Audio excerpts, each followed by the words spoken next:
قل إن كنتم تحبون الله فاتبعوني يحببكم الله ويغفر لكم ذنوبكم والله غفور رحيم.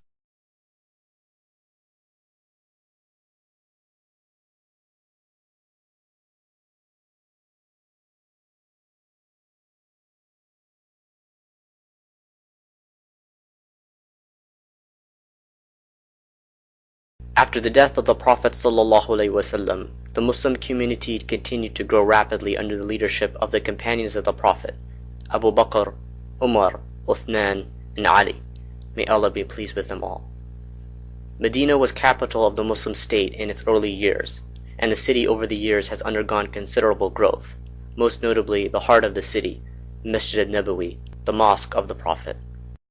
Masjid Nabawi today, after numerous expansions, lies in the area that used to be the entire city of Medina proper, highlighted in blue. At the time of the Prophet ﷺ, the major graveyard, therefore, Al-Baqi, was on the margin of the old city. The graveyard itself has been expanded over the years, but its original part, highlighted here, is what existed during the early Muslim community. The Prophet ﷺ would visit Al-Baqi and pray for the people buried here, and on several occasions indicated the great virtue of this graveyard. In Al-Baqi lies many of those closest to the Prophet ﷺ, with his daughter Fatima and grandson Hassan to the right, his other daughters in the middle, and his wives on the left. Only two of the Prophet ﷺ's wives are not buried here. Maymuna radiallahu anha is buried on the route towards Mecca, in a place called Saraf, buried at the same place where she had married the Prophet ﷺ.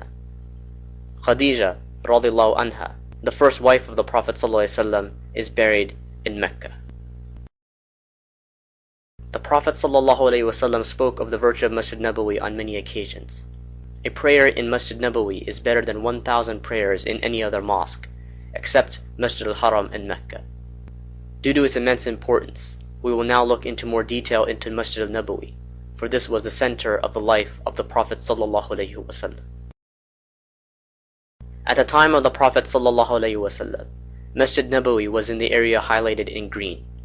It was expanded once during the time of the Prophet ﷺ.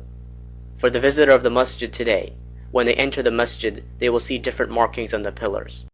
The pillars on the western side, with green trim, mark the first expansion under the Caliph Umar ibn al-Khattab. Further inside, the pillars with the gold vertical trim mark the original area of the masjid during the time of the Prophet ﷺ. Next to the masjid, the Prophet ﷺ lived, and he is buried in the house of Aisha. Nearby also were the houses of Salama and Fatima.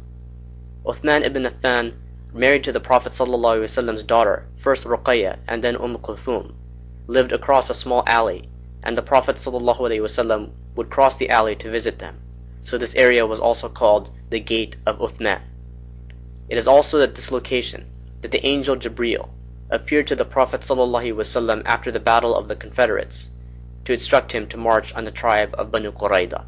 Hence, this gate is more famously known today as the Gate of Jibreel. On the western side of the original masjid, Abu Bakr as-Siddiq radiallahu anh lived. At the time of the Prophet ﷺ, the companions were so connected to the masjid that they not only lived next to it, but had personal gates into it. When the Prophet ﷺ was in the last days of his life, he called on all these personal gates to be closed, except the gate of Abu Bakr, an indication of his high status over all the other companions. Next to the gate of Abu Bakr is another gate called the Gate of Rahmah, the Gate of Mercy. A man once entered through this gate as the Prophet ﷺ was giving the Friday sermon. The man complained of drought and asked the Prophet ﷺ to pray for rain. After the prayer of the Prophet ﷺ, clouds immediately appeared and it rained for nearly a week. That next Friday, the same man came during the Prophet's Friday sermon and asked for the rain to stop. The Prophet ﷺ prayed again, the clouds disappeared, and the rain stopped immediately.